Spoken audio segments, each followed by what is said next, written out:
Hello दोस्तों, Sandeep Gupta technical में आपका स्वागत है। आज की इस वीडियो में मैं क्लास 12th के लिए पंचलाइट जो फणीश्वर नाथ रेणु की कहानी है तो उसको बताऊंगा।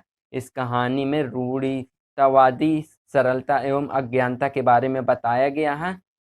इसमें मैं आपको बताता हूँ किन किन लोगों का योगदान है, तो आपको इनका नाम याद रखना है जिससे पेपर में आप आसानी से लिख सकेंगे। तो इसमें गुलरी काकी की बेटी मुनरी और गोधन और कनेली जो कि मुंडी की सहेली है। तो आइए कहानी को शुरू करते हैं। तो पंचलाइट फणीश्वर नाथ रेणु की लिखित कहानी है।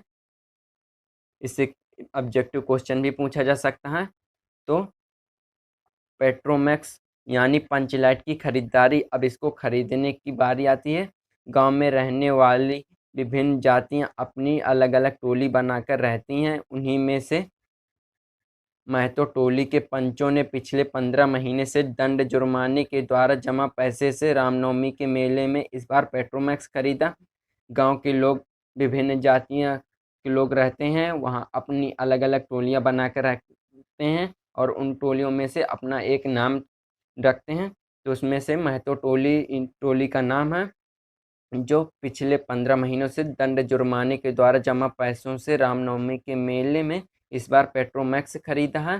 पेट्रोमैक्स खरीदने के बाद बचे 10 रुपए की पूजा सामग्री खरीदी गई। पेट्रोमैक्स खरीदने के बाद पूजा सामग्री 10 रुपए से खरीद गई। पेट्रोमैक्स यानी पंचलाइट को देखने के लिए टोले के सभी बालक, औरतें, मर्द इकट्ठे हो गए और सरदार ने अपनी पत्नी को आदेश दिया कि वह सारे पूजा पाठ का प्रबंध करे। आप इस कहानी को एक दो बार पढ़ लीजिए आसानी से और आप बनाकर लिख सकते हैं। इसके बाद पंचलाइट को जलाने की समस्या। तो महतो टोली के सभी जन पंचलाइट के आने से अत्यधिक उत्साहित हैं, लेकिन उनके सामने एक बड़ी समस्या यह आ गई कि पंचलाइट जलाएगा क्या, क्योंकि सब किसी भी व्यक्ति को उस जलाना नहीं आता था। महतो टोली के किसी भी घर में अभी तक ढिबरी नहीं जलाई गई, क्योंकि लोग चाहते थे कि पंचलाइट को ही जलाया जाए, किसी के यहाँ ढिबरी नहीं जले, उसे जलाना नहीं आता। महतो टोली ने किसी भी घर में अभी तक ढिबरी नहीं जलाई गई थी, क्योंकि सभी पंचलाइट की रोशनी को ही सभी और फैला हुआ देखना चाहते थे। पंचलाइट के न जलने से पंचों के चेहरे उतर गए थे। अब पंचलाइट जलाने की समस्या आ रही थी, तो राजपूत टोली के लोग उनका मजाक बनाने लगे, दूसरी टोली के लोग उनका मजाक बनाने लगे, जिसे सबने धैर्यपूर्वक सहन किया। इसके बावजूद पंचों ने तय किया कि दूसरे टोली को व्यक्ति की मदद से पंचलाइट नहीं जलाया जाएगा, चाहे वह बिना ही जले पड़ा रहे। पंचों का कहना था कि यह दूसरी टोली से पंचलाइट नहीं जलाया जाएगा, ये अपनी ही टोली के लोगों से पंचलाइट जलाया जाएगा। तो इस प्रकार से फिर आगे टोली द्वारा दी गई सजा भुगत रहे गोधन की खोज। मैंने आपको बताया है कि गोधन गुल्ली काकी की बेटी मुंडी और ये मुंडी की सहेली कनेली को आपको याद रखना है।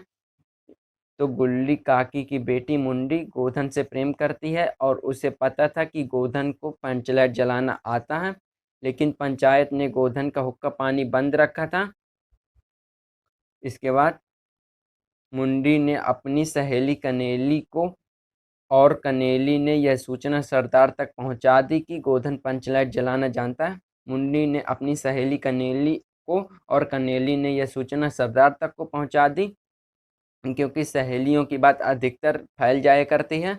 तो पहुंचा दी कि गोधन पंचलाइट जलाना जानता है। सभी पंचों ने सोचकर विचार कर अंत में निर्णय लिया कि गोधन को बुलाकर उसी से पंचलाइट जलवाया जाए, क्योंकि गोधन महतो टोली का ही व्यक्ति है। गोधन द्वारा पंचलाइट जलाना। तो सरदार द्वारा भेजे गए छड़ीदार के कहने से नहीं आने पर गोधन को मनाने गुल्ली काकी गई। ये गांव का कोई व्यक्ति है जो छड़ीदार के कहने से गोधन नहीं आते, फिर गुल्ली काकी उनकी काकी मनाने जाती हैं। तब गोधन ने आकर पंचलाइट में तेल भरा और जलाने के लिए स्पिरिट मांगा। स्पिरिट के अभाव में उसने गरी नारियल के तेल से ही पंचलाइट जला दिया। पंचलाइट के जलते ही टोली के सभी सदस्य में खुशी की लहर दौड़ उठी और कीर्तनिया लोगों ने एक स्वर में महावीर स्वामी की जय ध्वनि की और कीर्तन शुरू किया। आप स्क्रीनशॉट भी लेते जाएं। इसको 1 से 2 बार वीडियो को देखना है ताकि आपको पूरा समझ में आ जाए, और वीडियो पसंद आ रहा हो तो लाइक कर दीजिए। पंचों द्वारा गोधन को माफ करना। तो गोधन ने जिस होशियारी से पंचलाइट को जला दिया था उससे सभी प्रभावित हुए। गोधन के प्रति सभी लोगों के दिल का मैल दूर हो गया। गोधन ने सभी का दिल जीत लिया। मुंडी ने बड़ी हसरत भरी निगाहों से गोधन को देखा। सरदार ने गोधन को बड़े प्यार से अपने पास बुलाकर कहा कि तुमने जाति की इज्जत रखी, तुम्हारा 7 खून माफ, खूब गाओ सलीमा का गाना। अंत में गुल्ली काकी ने गोधन को रात के खाने पर निमंत्रित किया। गोधन ने एक बार फिर से मुंडी को देखा और नजर मिलाते ही लज्जा से मुंडी की पलकें झुक गईं। इसी प्रकार से पंचों ने गोधन का हुक्का पानी जो बंद कर दिया था उसमें सबको गोधन को बुलाने लगे, उसके साथ में रहने लगे। इसी प्रकार से कहानी है। तो आप इसका स्क्रीनशॉट ले लीजिए, और वीडियो पसंद आया हो तो लाइक कर दीजिए और चैनल को सब्सक्राइब कर दीजिए, और वीडियो को दोस्तों के साथ शेयर कर दीजिए ताकि वो लोग भी देख सकें। तो अगर आपको कहानी समझ में नहीं आई तो कमेंट बॉक्स में कमेंट कर दीजिए, तो मैं इसको दोबारा ही समझा दूंगा। तो एक बार मैं फिर से पढ़ देता हूँ जल्दी से। पेट्रोमैक्स यानी पंचलाइट की खरीदारी के बारे में।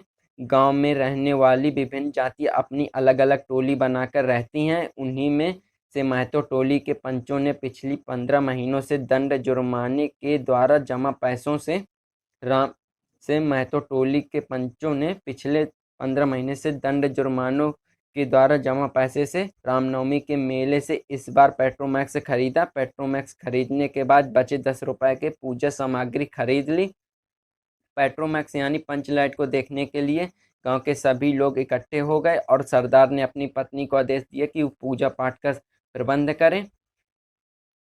अब इसको जलाने की समस्या। महतो टोली के सभी जन पंचलाइट के आने से अत्यधिक उत्साहित हैं, लेकिन उनके सामने एक बड़ी समस्या यह आ गई कि पंचलाइट जलाएगा कौन, क्योंकि किसी भी व्यक्ति को उसे जलाना नहीं आता। महतो टोली के किसी भी घर में अभी तक ढिबरी नहीं जलाई गई, क्योंकि यह पंचलाइट की रोशनी को ही सभी ओर फैला हुआ देखना चाहते थे। पंचलाइट के न जलने से पंचों के चेहरे उतर गए। राजपूत टोली के लोग उनका मजाक बनाने लगे, जिसे सबने धैर्यपूर्वक सहन किया।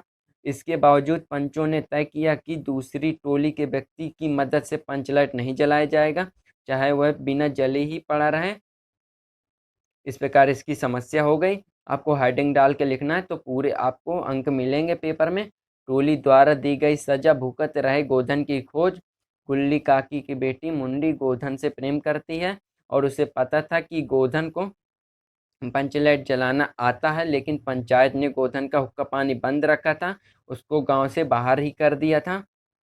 मुंडी ने अपनी सहेली कनेली को और कनेली ने यह सूचना सरदार तक पहुंचा दी कि गोधन पंचलाइट जलाना जानता है।